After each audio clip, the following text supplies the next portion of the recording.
Hey guys, welcome to the channel. So today we're going to take a look at what I think is the best settings for Modern Warfare 2, at least graphics wise, okay? And I'm going to stop talking and show you guys the settings because no one wants to hear me talking, or at least listen to me talking. So for upscaling and sharpening, honestly, if you have the option, go DLSS. If your PC is a little slow, which for me, it's perfectly fine. I get like around 130 to 140 frames. It should be good enough, at least. So leave it on Fidelityfx CS because it does make your image a little sharper and you can see your enemies clear. You know what I'm saying? But if you can't, well, I say just go DLSS and ideally leave this on quality. Sharpness on default is 82. If you think it's a little too sharp, you can always dial it down, which I actually do think is a little too sharp because it does look a little blurry if you turn it too far down. But I'm gonna be leaving it on a FX CS because my computer can handle it. For anti-aliasing, if you have the option, if you select DLSS, of course this will be grayed out. I'm gonna leave it on Filmic SMAA T2X. Now you might be asking, what's the difference between these two? I was in a match and I was going through them. For the SMAA T2X, there's a little bit more fringing around edges, if you know what I'm saying. Like, it just doesn't look as nice, basically. Yeah. Just so leave it on Filmic, even though it's like, oh, Filmic, it might have like film grain, which I don't want. No. For the quality, I'm gonna be frankly honest. I really cannot tell the difference. I say just leave it on normal. For low and normal, I can't tell the difference between them a little bit, but above it, there really isn't much difference. So I just say leave it on normal. This one, turn it all the way up 90. It doesn't really matter. Text resolution. You should always set this on high if you can, but if your graphics card has like not that much VRAM, then step it down, of course. Now, if you don't know what VRAM is, you can always search up your graphics card, or at least it will show you right here. So basically, for me, the max is 24 gigabytes to 24,340 megabytes. Basically, you can't exceed this number where it says max. You don't want this to go over there. Your frame rates will tank very much if it goes above that point. So for me, I'm going to leave it on high. Basically, you just go as high as you can. This should be for every single game. Texture filtering. On modern graphics card, even though it's just GPU's medium, it should be pretty much similar. I really couldn't tell the performance. Couldn't see any performance differences between them. And graphically wise, it's actually pretty significant, especially at distance. You can see in the images. So I would set this on high. If you're on like say integrated graphics cards, maybe you can try normal and low, but most of the times you try to leave it on high modern graphics cards. Nearby level of detail, honestly high should do. I really couldn't tell the difference, I guess. Maybe there's like some detail rendering, but I really couldn't see any frame rate differences between them, so I just left it on high. I mean, if you're going full competitive, if you're trying to squeeze out your frame, I guess you probably go all low anyways. Distant level of detail, this honestly really doesn't matter. If you set it on high, you're probably not going to see the stuff in the distance anyways, with that much detail at least. So you could set it on low, but I really couldn't see any performance difference between them, so I left it on high. Color draw distance, honestly, to be honest with you, I didn't even try, and I didn't bother and try long because, I mean, this is somewhat of a competitive game, I would assume, so you probably leave it on short. You don't want to see junk on the floor, you know, distracting you when you're trying to shoot someone. Particle quality, this actually makes a huge difference. Frame wise, I would say it's worth it to tank the around, so I'll be getting 131, let's say, instead of 135. It's like 4 frames, but it does scale differently when you're lower, when your frame is actually lower. So take the percentiles. I'm just lazy to calculate because yeah, and it's actually a pretty big difference. This might be a little bit exaggerated, but for low, it's a little bit blurry.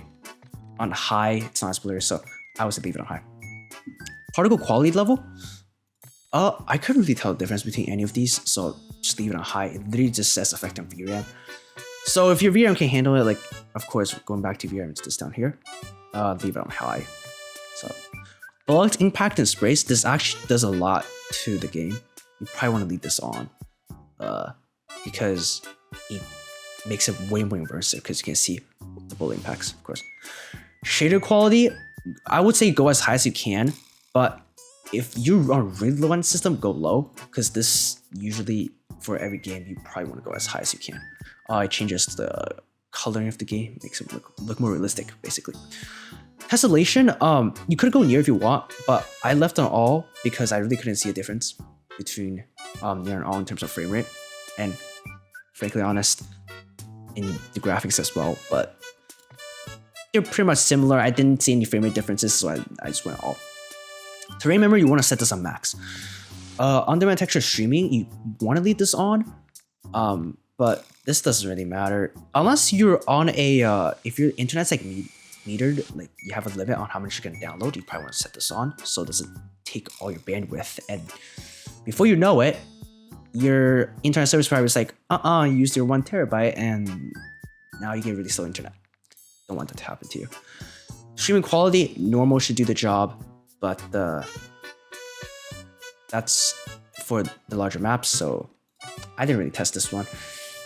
It should be fine normal. You probably want to leave it on normal, because then you start seeing blurry textures in the distance, blurry stuff in the distance. Volumetrics quality, I'll be honest with you, the reason why I set this on low, I mean, of course, there's clear difference between low and medium. Like, you can actually tell the difference. I would not go high. If you care about graphics a little more, I guess you can set medium. But the frame rate improvement is pretty insane on this one, especially when indoors. I saw around 10 frames, at least for me, bro. That's like around, I don't know the percentage, man. I'm not good at math. Yeah, I'm a little stupid, but I would leave it on low, especially playing competitive. It doesn't really matter. Deferred Physics, yeah, low. Who cares about the physics of water anyways? Water cost, who cares about water? Probably not gonna see it.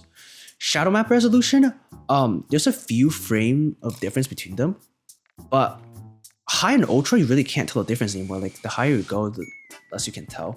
If you're really low on system, of course, you go all low. You can step it down a little bit if you want for like the few frames of improvement, but normal is where I would go, at least on a 2K screen. If you're on a higher resolution screen, maybe you want to go a little higher. I don't know how this game works. It could be scaling based on your resolution anyways, so I would say try normal. If you really couldn't stand like the sharpness of shadows, you can try high. Screen space shadows, this one I couldn't tell the difference between frame rates at all, so I left it on high, and freaking honest, graphics as well. Spot shadows, this one actually tanks my frame rate a lot if I leave it on high. Between low and medium, it's about like 2 to 3 frames for me. High and medium is around 5 to 7 frames, so I wouldn't go high at all. Graphics wise, can't really tell the difference, of course. Spot cache, it says VRAM, so go as fast as you can when it says VRAM. Of course, you don't want to exceed that. Particle lighting, this is on high because I'm gonna be honest, I tried no more notes. It looks a little bit better the higher you go, but frame rate improvement wise, it's only a few frames anyways, so it doesn't really matter. Ambient occlusion, I would say you don't need both or dynamic objects. This is just your player characters. You definitely want static objects, as that's the buildings. I wouldn't personally use that at all. It's either static object or both, and both does tank your frame rate by a fair bit, around 5 to 7 frames for me, so I would leave it on static. This quality also matters a fair bit as well. Not gonna lie, I can't really tell the difference, but frame rate wise, these do lower your frame rate, especially between these two. It's around another 3 frames to 5 frames. Screen reflections, this makes reflections look a little bit better. Like, it's actually sharper, and at least on my graphics card, I didn't really see any performance drops going to high from normal, so I just left it on high, or even off to normal.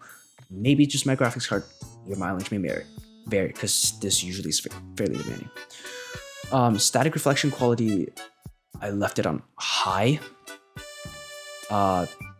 because it does say it's VRAM, and to be honest, I really don't think there'll be that much of a difference anyways. It's probably just the detail and reflections. Weather grid volumes, yeah, well, this is weather effects. You could go lower off. I don't think I should set those. I didn't test this, my bad.